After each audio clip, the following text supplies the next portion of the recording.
Boa noite a todos. Essa é a nossa aula do dia 24 de novembro de 2020, aula da disciplina de gestão da qualidade. No nosso encontro de hoje, nós vamos conversar a respeito do 6 Sigma, também conhecido como Six Sigma.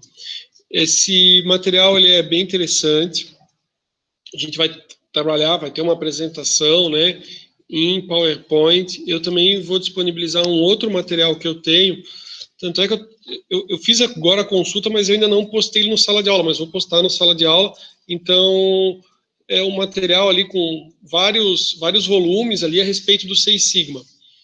O 6 Sigma, conhecido também como Six Sigma, é um conteúdo que eu não tive quando fiz a graduação. Eu comentei já em outro momento com vocês, e eu sempre tomo esse cuidado de comentar a respeito da disciplina. A disciplina de gestão da qualidade foi a disciplina que, obviamente, eu tive na graduação. Quando eu fui fazer o mestrado, o meu professor orientador, ele fez especialização no Japão, ele é, né, pós-doutorado, e ele foi o meu orientador do mestrado. E para capacitação, para docência, não tinha esse nome de capacitação para docência, mas era como se fosse, né?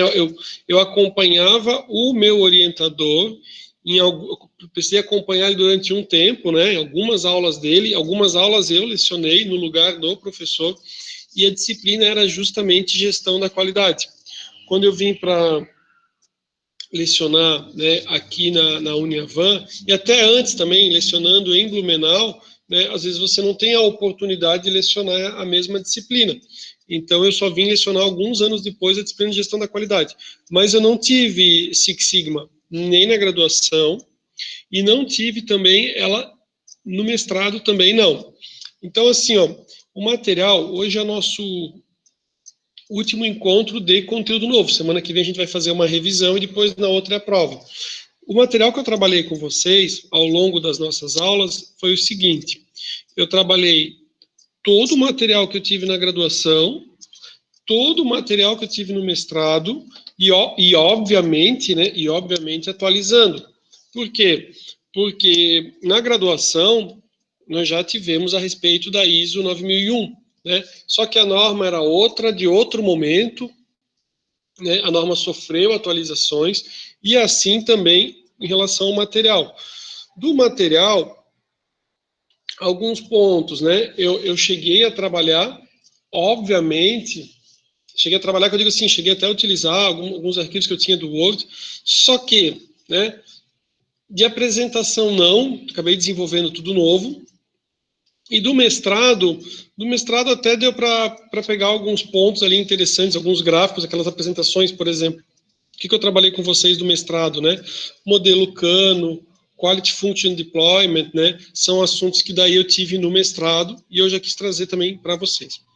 Ok, mas o assunto do 6 Sigma, eu já tive conhecimento quando estava na graduação, né? Agora que a pessoa entrega, né? Então, assim, ó, eu entrei na graduação em 98, terminei em 2002. A graduação, na época, levava 5 anos. Quem fazia noturno fazia em 5 anos, era 5 anos, todas as noites. Isso em Blumenau, na FURB. Tinha uma quantidade diferente, a grade, né, era diferente. Mas, o que eu quero dizer para vocês é o seguinte. Quando foi nesse período, final dos anos 90 para início dos anos 2000, passei por algumas situações, é que todo o nosso assunto vai se encaixar, tá?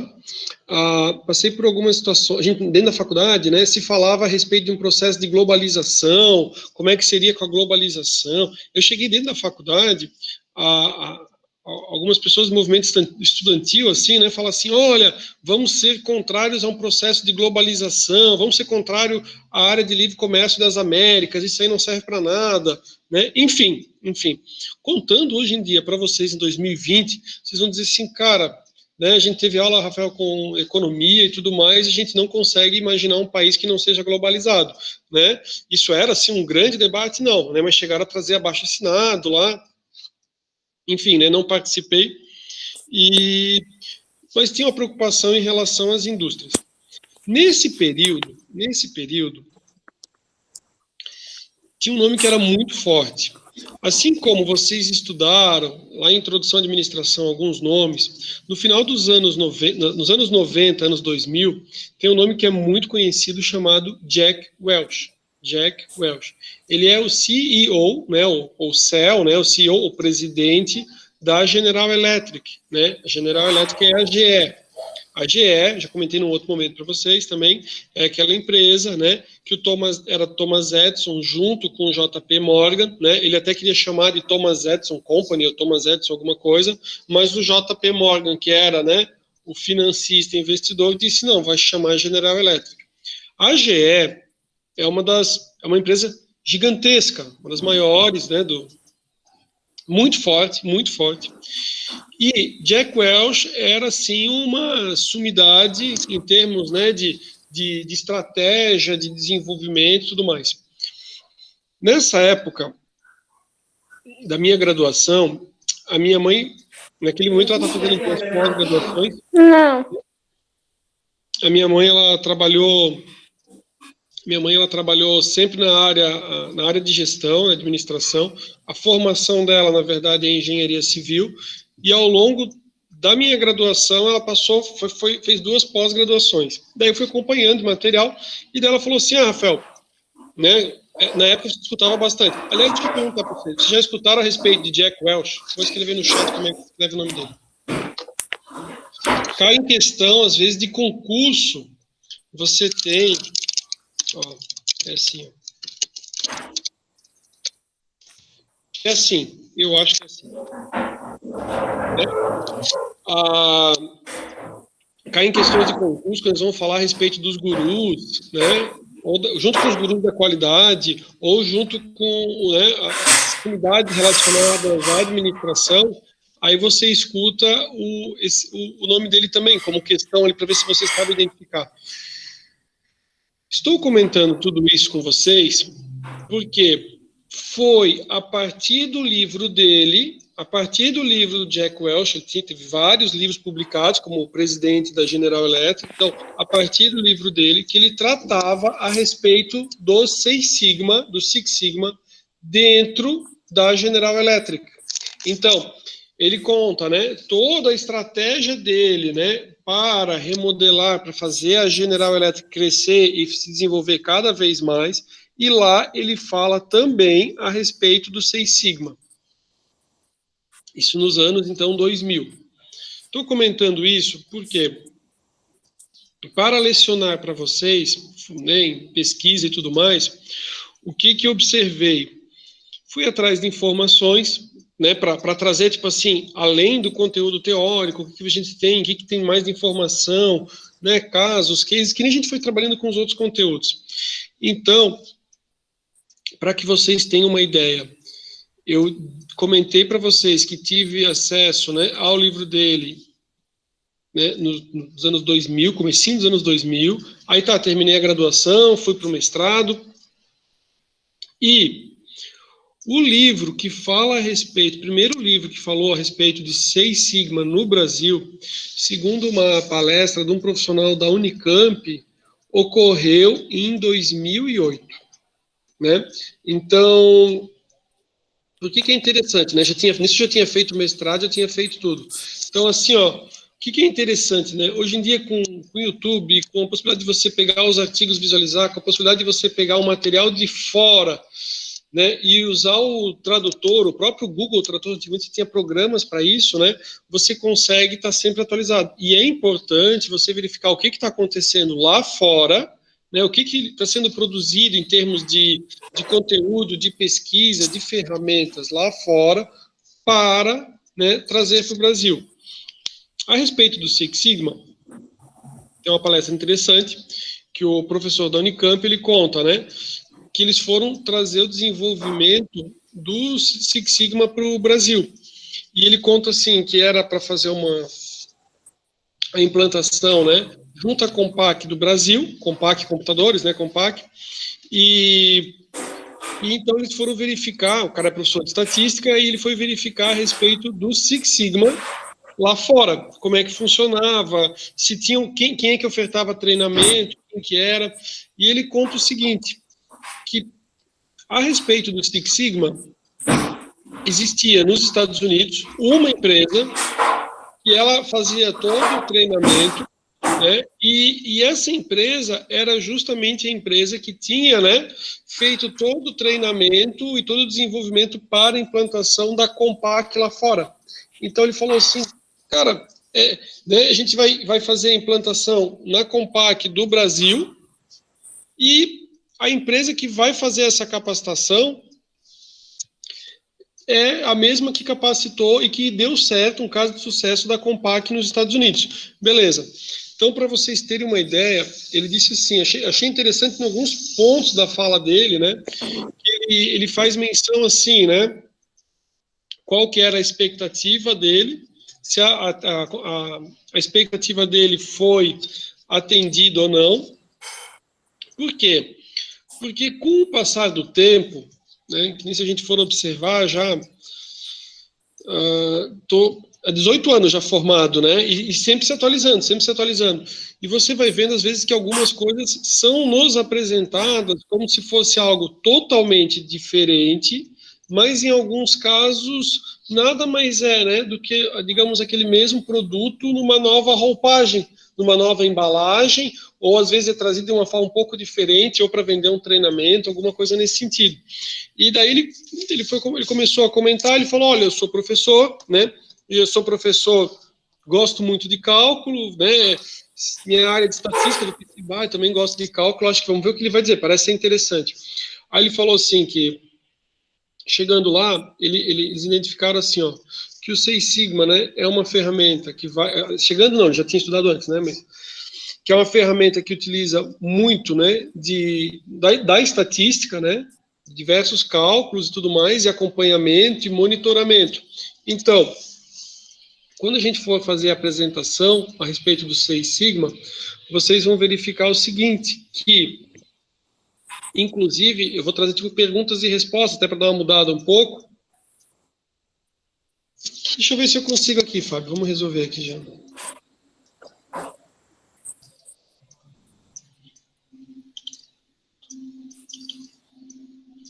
Pronto, resolvido. Obrigado por avisar, Fábio. Aí o Seis Sigma utiliza muito a questão da estatística, né? Monitoramento do processo. Se a gente for observar, pensem bem, muito do que nós estamos trabalhando na nossa aula ao longo do semestre é justamente o quê, né? É todo um processo. E o que a gente vai ver ao longo, o que a gente pôde concluir, né, ao longo desse nosso semestre é o seguinte, que a preocupação da qualidade, ela vem desde um planejamento, desde o planejamento do produto, o Quality Function Deployment, né, para ouvir a voz do cliente, beleza. O modelo Cano também, beleza, ali para entender a necessidade do cliente. E daí você vai, né, trabalhando até justamente você ter a questão, né, da produção, entrega, pós-venda e todo esse monitoramento. A gente teve, no ponto, a gente trabalhou sobre custos da qualidade, a gente viu que é muito mais barato, né, fazer todo um planejamento ou trabalhar na prevenção do que trabalhar depois ali em relação ao retrabalho. E o Seis Sigma, ele vai justamente, né, utilizar de procedimentos, de métodos estatísticos para melhorar o desempenho, né? Em alguns pontos até do questionário vai ser feito alguns questionamentos do tipo assim, em comparação ali a ISO, tem relação, não tem relação? Isso a gente vai ver mais adiante. Quero comentar alguns pontos, assim, antes até da gente entrar na apresentação. Um deles é o seguinte, foi questionado ou indagado, né, a respeito de, ele falou, mas vamos fazer então esse treinamento, o professor da Unicamp, ele falou, vou fazer o treinamento lá para trazer a ideia do Seis Sigma para o Brasil, e ele relata que, né, o valor do treinamento, e o treinamento era assim, o treinamento dura, né, 4 semanas, desse treinamento não estava incluso nem hospedagem, nem a questão do traslado, nem alimentação, nem nada, era só o curso.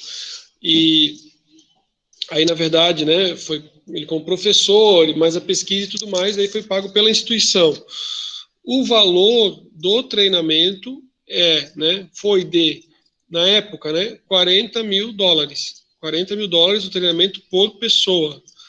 $40.000 o treinamento por pessoa, né, para então que ele pudesse, né, ser mencionado, né, a respeito do Seis Sigma. Ele relata que compensou, né, ele disse, interessante, ele diz assim, eu como professor de estatística, né, até tinha uma certa, né, eu pensei, o que ele vai dizer, né? Ele falou, não, realmente achei interessante, né, da forma que foi utilizado, trouxeram para o Brasil e foi bacana. Por que a gente está fazendo também todo esse comentário? Pelo seguinte, porque daí eles queriam vir para o Brasil e publicar um livro sobre o assunto, né, a respeito do Seis Sigma. Só que lá fora ia sair a segunda edição, com algumas atualizações. Isso fez com que eles pensaram assim, não, vamos fazer o seguinte, a gente vai comprar os direitos autorais, porque eles iam traduzir, né, o livro, então vamos comprar os direitos autorais, mas a edição da próxima edição. E isso fez, então, que o livro traduzido em português a respeito dos Seis Sigma, né, só fosse lançado em 2008.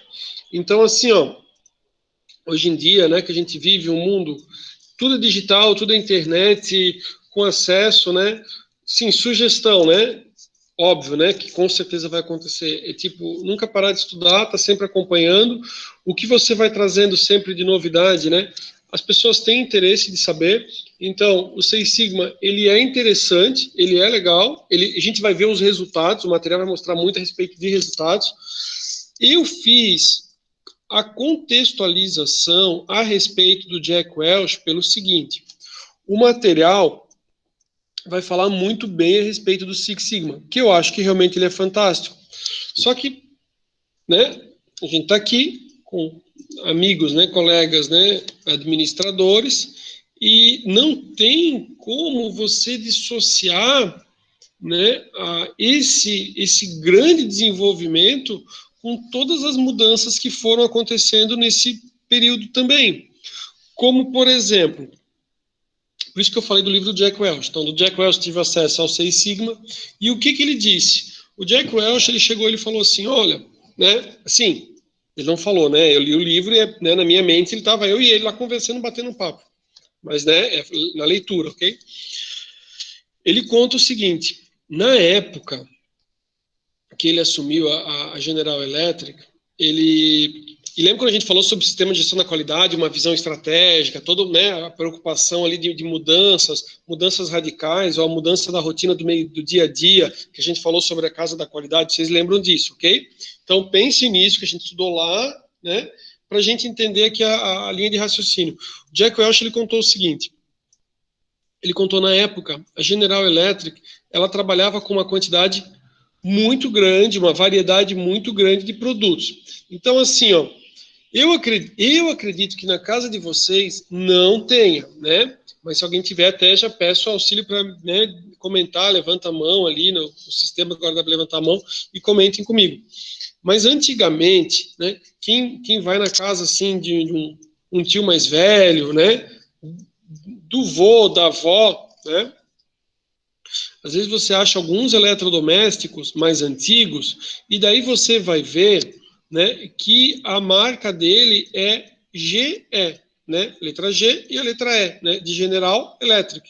Então, a General Electric, ela fazia desde as lâmpadas normal, lâmpada, acho que é incandescente o nome, né, desde a lâmpada, liquidificador, aquele espremedor de laranja, tudo, até, né, uns equipamentos extremamente sofisticados. Quando o Jack Welch assumiu, ele falou assim, a empresa só permanecerá no que ela for, né, líder ou vice-líder, tipo, primeiro, segundo lugar. Ela não vai ficar atuando, porque assim, você imagina que é uma empresa gigantesca, aí faz de tudo, né? Eles falaram assim, não, a gente vai fazer o seguinte, a gente vai trabalhar com a GE em áreas estratégicas. Por quê? Lembra que eu falei da minha faculdade e de que ano que era isso? Por que eu estou comentando isso? Porque, né, o livro da final dos anos 90, todo um processo de globalização. Vocês sabem como é que é atualmente em relação às nossas próprias roupas, né? Muitas roupas são... Você compra de uma marca brasileira, aí, né, a empresa é do Brasil, é uma empresa centenária, tipo uma empresa de Blumenau, ok? A empresa é centenária, você compra uma bermuda, pô, a empresa de Blumenau, daí você olha, tá escrito assim, fabricado na China, né? Tipo assim, a empresa lá de Blumenau, centenária, manda vir da China e ela vende nas lojas dela, tá? Com isso, vocês pensem comigo, né? E realmente não, né? Então, assim, ó, pense o que é você competir para vender produtos como, por exemplo, liquidificador, ventilador, né? São produtos que qualquer concorrente consegue fazer, não tem um nível de sofisticação em relação ao equipamento enorme, né? E você não tem uma grande barreira. E a China, realmente, com a questão cambial e tudo mais, né, mão de obra, ela tem preços realmente muito mais baratos, né, muito mais baratos. E daí, com a mão de obra, com o preço da mão de obra e tudo mais, a conta não fecha. A conta não fecha. Aí ele falou assim, ó, ao invés de a gente fazer produtos com baixo valor agregado, a gente vai trabalhar, né, com produtos como, por exemplo, a GE trabalha na linha, tipo, médica, né, na linha médica, em relação ali a uns super equipamentos ali para fazer, vamos supor, tipo assim, ó, para fazer um ultrassom ou fazer um procedimento cirúrgico. E agora você tem toda a questão de equipamentos, né, para procedimento cirúrgico. Além disso, a GE, né, em relação a geradores de energia eólica, produção de energia eólica, outras formas de energia, isso tem um valor agregado muito maior, né? É muito mais difícil, tipo, uma fábrica pequena competir quando você tem uma empresa que nem ela, com todo um desenvolvimento tecnológico em relação ao fornecimento de energia, né? Então, com isso, ela consegue ter o quê? Melhores resultados, trabalha melhor a produção.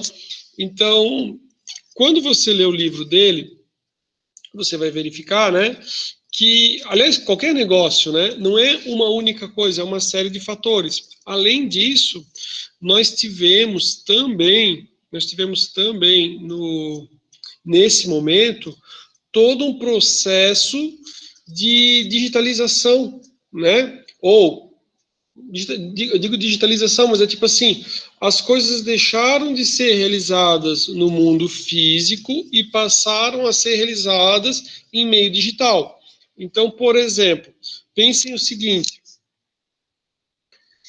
eu, atualmente, como advogado, né, eu entro no sistema, coloco as informações ali, né, para que cidade que vai ser distribuída, qual que é o processo, do que se trata, faço todo o peticionamento eletrônico e foi enviado, né? Anos atrás, como é que funcionava? Você pegava, imprimia o processo, assinava o processo, ia no fórum, né, fazia lá o protocolo, deixa eu ver se eu vou com a câmera, que né, botava na maquininha assim, ele fazia o protocolo, daí você jogava numa caixinha, alguém pegava aquele processo, né, que você tinha feito, pegava o processo e ia lá, juntava, se fosse uma petição intermediária, você fazia o protocolo, botava na caixinha, ele pegava, perfurava, botava no processo físico, encaminhava, você não precisa ter essas pessoas mais. É tudo eletrônico, né? Acontece eletrônico. O servidor, a gente for pensar hoje no ano 2020, o servidor está trabalhando de casa. Então, eu peticiono da minha casa, do escritório, né? Ou peticiono da minha casa, posso peticionar a qualquer horário, né? Às vezes tem as petições mais tarde da noite, né? Você está na correria, vou peticionar depois. Peticiono, né? Aí você peticiona, o servidor da mesma forma. Então, por exemplo, precisava digitalizar um processo, mandei mensagem para a vara, né? Recebi mensagem às 9 e pouco da noite. Beleza, recebi, obrigado, não sei o que, respondeu. Não foi o robô, né? Então, foi o servidor. Então, você com isso consegue o quê? Uma velocidade muito mais rápida, você consegue com que não haja nenhum extravio de documentos, né, eletronicamente, não sei que tem um hacker, né? Mas você trabalha com a segurança. E além disso, isso eu falei na questão do processo, mas isso aconteceu com todas as fábricas. Então, assim, o que antes você tinha um funcionário que era o tirador de pedido, que ele ia lá fazer a visita para tirar o pedido, aí ele sentava com uma prancheta, uma caneta, né, e o papel, e ele anotava. Hoje em dia, existe a figura desse profissional? Muitas vezes sim, né? Nós temos, não na turma de vocês, mas eu tenho uma turma de um outro aluno, que ele trabalhava na Vompar. Então, a Vompar, atualmente, o que ela tem, né? Ela tem todo um sistema de controle que ele consegue identificar a velocidade que a motocicleta foi para fazer as visitas, se ele teve uma aceleração ou uma freada muito brusca, porque tudo vai pontuando, você coloca assim, né? Hoje em dia tudo é game, né? Como se fosse um game. Se o cara começa a fazer assim umas loucuras no trânsito, vai dar problema, né? E além disso, quando ele chega no estabelecimento, a gente está falando de uma distribuidora de bebidas, certo? Então ele vai lá num restaurante, vai num bar, vai numa lanchonete, eles colocaram, né, um sistema, e aí já fizeram alguns ajustes, né? Num primeiro momento eles fizeram tipo um QR Code, que o cara podia chegar e ele botava tipo aparelho celular, e daí ele identifica que a pessoa está lá, e daí ele começa a abrir o pedido para mandar o pedido para o cliente, beleza? Já soube o que aconteceu em outros locais. A pessoa, em vez de deixar lá, ele copiava o QR Code para ele fazer de casa, daí o cara meio que faz de casa. Mas hoje em dia está tudo atrelado. Então, você tem, né, o monitoramento do seu celular, você tem a motocicleta também sendo monitorada, né, que é o mesmo que acontece comigo como professor, por exemplo, né, eu bato o ponto no celular, então eu tenho que bater para iniciar e para terminar a aula, né, e ele busca a minha localização. Então, por exemplo, ó, estou aqui na faculdade, vocês estão vendo ali, ó, né, Uniavan, escutava antes, na verdade, né, mas, e dependendo da instituição, eu leciono de casa, mas aí ele tem a informação de onde eu estou, né? Então, no caso da distribuidora de bebidas, ele identifica onde é que a pessoa está, ele abre para fazer o pedido. O que acontece? Ele consegue puxar o último pedido, se ele quiser, ou fazer algumas alterações, e ele não precisa preencher tudo por extenso, né? Então ele já te dá um norte, o sistema já te ajuda, já não tem aquela situação nem de letra horrível, que daí ninguém entende qual que era o pedido, nem de na hora de anotar o outro acompanhar, porque também se eu posso fazer um pedido, a outra pessoa recebe a confirmação. Né? Ó, a confirmação é essa, tudo certinho. Então, o meio digital facilitou com que a comunicação não houvesse ruídos, que acho que é algo que vocês têm com o Globo. Então, assim, aquele pedido que às vezes do vendedor sai errado para a produção, deixa de acontecer. Em outros casos, o que as empresas fizeram também com o desenvolvimento tecnológico? Elas desenvolveram sistemas onde baixa o estoque, né? Ele entra em contato com o fornecedor recebe o pedido, recebe com as características bem certinhas e desenvolve. Temos uma empresa em Pissarra, acho que não é Pissarra, desculpa, mas é naquela próxima ali, que eles fazem, né? Tanques grandes, e são pedidos feitos sobre encomenda. Se o vendedor fizer o pedido errado, vai virar sucata aquele tanque. Por quê? Porque é tudo feito sob medida, para a necessidade do cliente. Então, assim, existe uma preocupação muito grande desse pedido sair certo.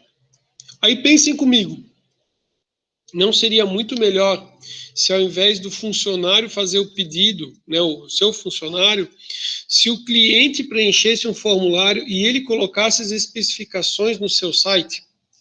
Não seria muito melhor? Beleza, é isso que acontece, né? É isso que acontece quando eu, advogado, entro no sistema, né, do judiciário e eu digo o que é minha petição. É isso que acontece quando cada um de vocês entra no sistema do banco e, por exemplo, quem trabalha com pessoa jurídica, né, e diz assim, ó, quero fazer um desconto de títulos, eu quero fazer uma antecipação do cartão de crédito, eu quero antecipar tudo, eu quero antecipar só essas vendas aqui. Não tem mais a presença do funcionário do banco.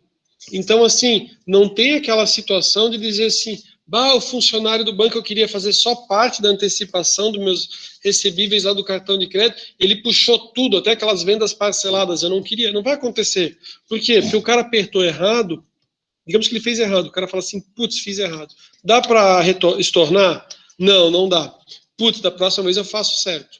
Agora, se foi o funcionário, beleza. Por que a gente está comentando isso?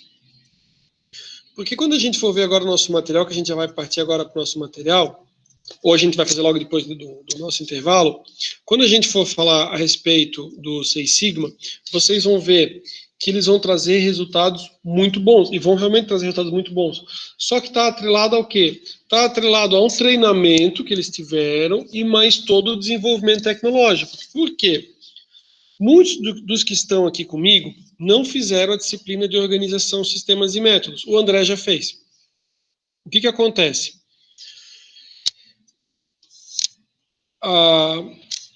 O Black Belt, ele vai trabalhar de que forma? Melhorar os processos internos da empresa. Então, assim, o objetivo é melhorar os processos. Eles conseguiram melhorar? Sim. Pode ser através de um desenvolvimento ou uma alteração no sistema? Sim. Como as empresas são muito grandes, como a gente está falando de empresas muito grandes, vocês pensem o seguinte, né? Não precisa ser nem nada muito longe, mas só pensem comigo, ok? A gente tem aqui na nossa região, né, bilionários, né, as pessoas que se tornaram pessoas físicas bilionárias, né? Acho que, por exemplo, da VEG, né, os proprietários, os sócios fundadores da VEG são bilionários.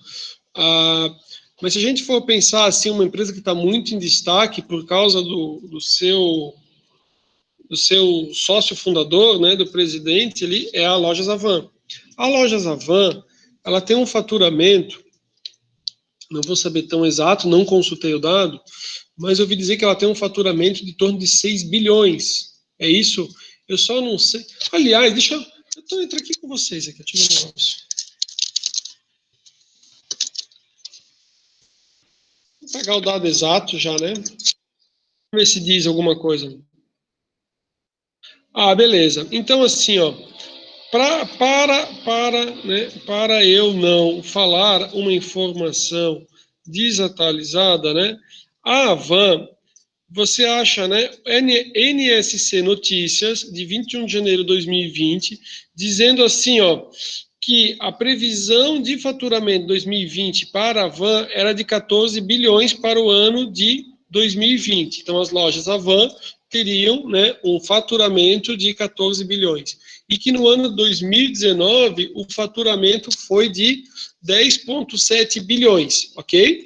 Então, a Avan fatura praticamente 1 bilhão por mês, né? 10, quase 11, né? E expectativa de chegar, né? Agora está final de 2020, de chegar a 14, então é praticamente 1 bilhão por mês. Aí vocês pensem o seguinte, ó.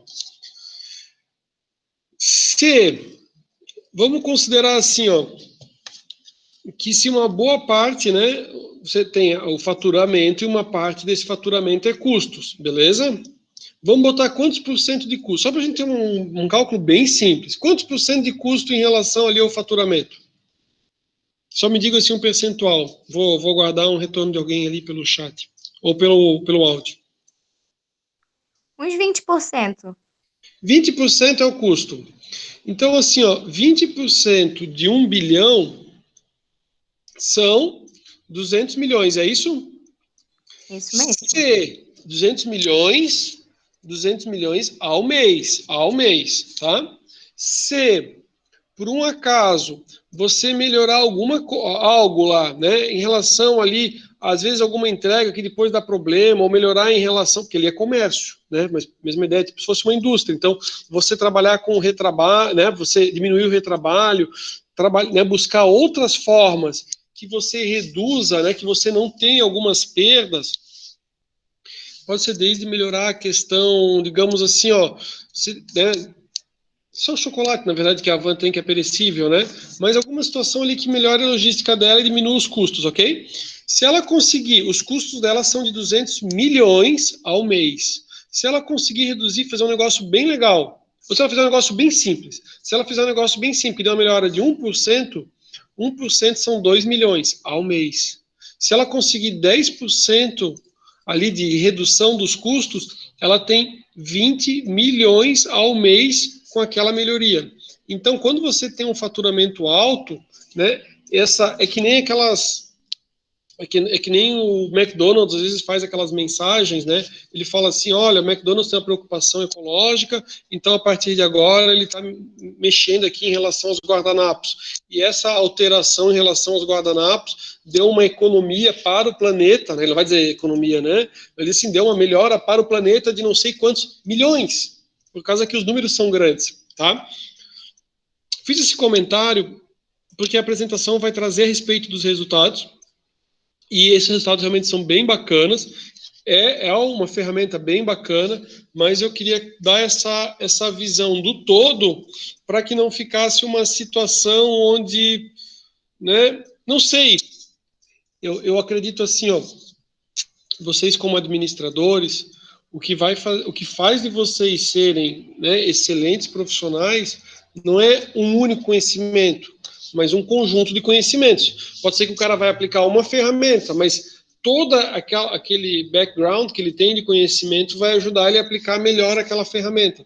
Então, assim, aqueles resultados ali, né, são oriundos não só, é claro, oriundo sim das sugestões, né, do pessoal que trabalha, né, dos black belts, né, e das várias faixas ali, né, do Six Sigmas, só que atrelado a um desenvolvimento tecnológico e outras questões também, beleza? Vamos fazer o seguinte, já que a gente foi no nosso horário, vamos fazer o nosso intervalo agora, a gente vai fazer uns 20 minutinhos de intervalo, e daí a gente retorna já direto daí para a nossa apresentação, tá bom? A respeito do Six Sigma. Eu quis fazer essas considerações iniciais que acho que são bem interessantes, tá bom? Vamos para o intervalo, 20 minutinhos a gente retorna. Um abraço, pessoal. Valeu.